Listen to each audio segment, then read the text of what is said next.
2012 से लगातार रूस के राष्ट्रपति बने हुए हैं पुतिन। उनकी सत्ता को चैलेंज करने वाला कोई नहीं है। उनके फैसले ही रूस में आदेश हैं, शासन है। पिछले 4 साल से वो यूक्रेन से युद्ध लड़ रहे हैं। तमाम प्रतिबंधों के बावजूद उन्होंने रूस को संभाल रखा है। लेकिन सवाल यह है कि 2026 में पुतिन को चैलेंज देने वाला कौन आ गया है? आखिर क्यों रूस में पुतिन के तख्ता पलट के कयास लगाए जा रहे हैं? दरअसल पुतिन के गढ़ क्रेमलिन में इस वक्त खौफ का माहौल है।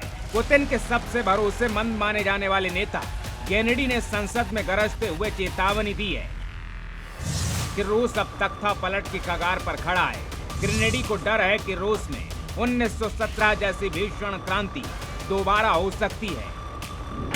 अब सवाल यह है कि गेनेडी ने तख्ता पलट की बात क्यों की? आखिर क्यों क्रांति जैसे शब्दों का इस्तेमाल किया जा रहा है? जिस पुतिन को चुनौती देने वाला कोई नहीं था, अब उनके अपने ही घर में बगावत की चिंगारी क्यों सुलगने लगी है? तो इसकी वजह गेनेडी ने खुद बताई है। राष्ट्रपति पुतिन को 3 वार्निंग देते हुए गेनेडी ने कहा, अगर नीतियां तुरंत नहीं बदली गईं, तो आर्थिक पतन देश को उसी अराजकता की ओर ले जाएगा जैसा 100 साल पहले हुआ था, यानी 1917 जैसी क्रांति हो सकती है। उन्होंने पुतिन पर सीधा हमला करने के बजाय सरकार, सेंट्रल बैंक और सत्ताधारी पार्टी को निशाने पर लिया। उन्होंने कहा, हम पुतिन का समर्थन कर रहे हैं, लेकिन सरकार हमारी बात नहीं सुन रही है।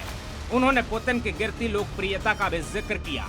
पुतिन की रेटिंग पिछले 7 सालों में सबसे निचले स्तर पर पहुंच गई है, जो क्रेमलिन के लिए खतरे की घंटी है।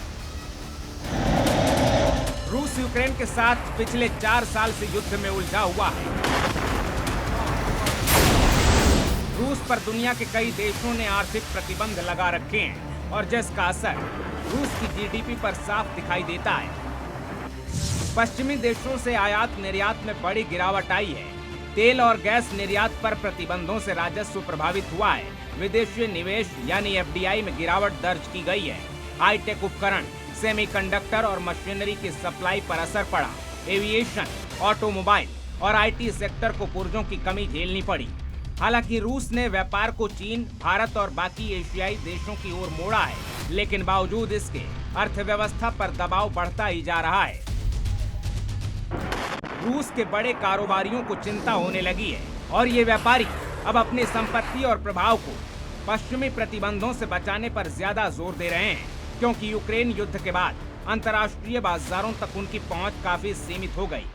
कुछ जानकार ये भी बता रहे हैं कि कई दशकों में पहली बार ऐसा हो रहा है कि पुतिन के करीबी भी उनसे दूर होते जा रहे हैं और वो भी मानते हैं कि क्रेमलिन की स्थिति ठीक नहीं है। लेकिन सच्चाई ये भी है कि रूस में पुतिन बहुत ताकतवर हैं। पहले भी वो ऐसी चुनौतियों का सामना कर चुके हैं। उनका चेहरा दुनिया भर में रूस की पहचान बन चुका है। ऐसे में रूस में पुतिन का तख्ता पलट इतना आसान नहीं होगा जैसा कहा जा रहा है। Bureau report, C media.